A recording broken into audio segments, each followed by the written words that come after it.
On le sait, les talibans espèrent une reconnaissance internationale. Quels sont leurs objectifs? Oui, ils veulent cette reconnaissance internationale depuis l'Assemblée générale des Nations unies. Ils l'ont demandé, ils l'ont réclamé, c'était il y a quelques semaines et pas obtenu. Il faut savoir qu'entre 1996 et 2001, quand il y avait le premier régime taliban, à ce moment-là, seuls 3 pays avaient reconnu le régime: l'Arabie saoudite, le Pakistan et les Émirats arabes unis. Alors pourquoi l'obtenir?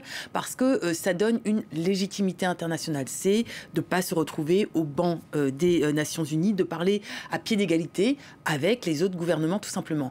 Donc ça a une portée symbolique extrêmement importante. Mais au-delà de ça, c'est aussi une question de financement. Il faut savoir que l'aide au développement, qui est conditionnée par notamment le FMI et la Banque mondiale, a été suspendue au mois d'août et elle dépend aussi de cette reconnaissance internationale. Or, l'an dernier, par exemple, en 2020, 43% du PIB afghan dépendait de cette aide internationale. Et donc, voilà, c'est ça aussi qui fait que les talibans essayent de pousser pour cette reconnaissance internationale.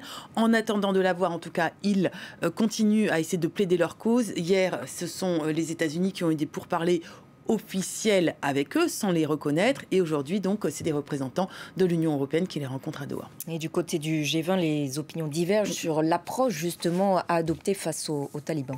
Oui, absolument. Alors, on a beaucoup entendu parler de conditions, des conditions notamment élaborées par Emmanuel Macron, mais on a entendu également les États-Unis ou encore le Royaume-Uni parler de conditions pour cette reconnaissance internationale. En gros, c'est un triptyque, c'est accès humanitaire, sécurité et droits humains. Alors, accès humanitaire, c'est faire en sorte qu'un accès soit autorisé et que les Afghans qui veulent quitter le pays et qui ont collaboré avec différents pays puissent partir. Là-dessus, ça ne va pas être trop compliqué normalement. La sécurité, c'est faire en sorte que les talibans garantissent qu'ils ne transforment pas le pays en un havre pour différents groupes terroristes. Ils le promettent, mais on sait qu'eux-mêmes ont des difficultés avec le groupe Organisation d'État islamique. Le point le plus compliqué, c'est peut-être sur les droits humains, les droits des femmes en particulier. Pour l'instant, il n'y a aucune avancée.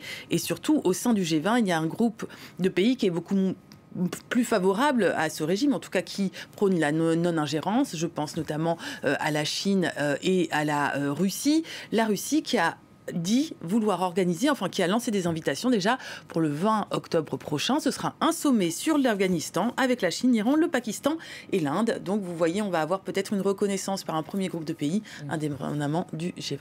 Merci beaucoup Virginie pour votre décryptage.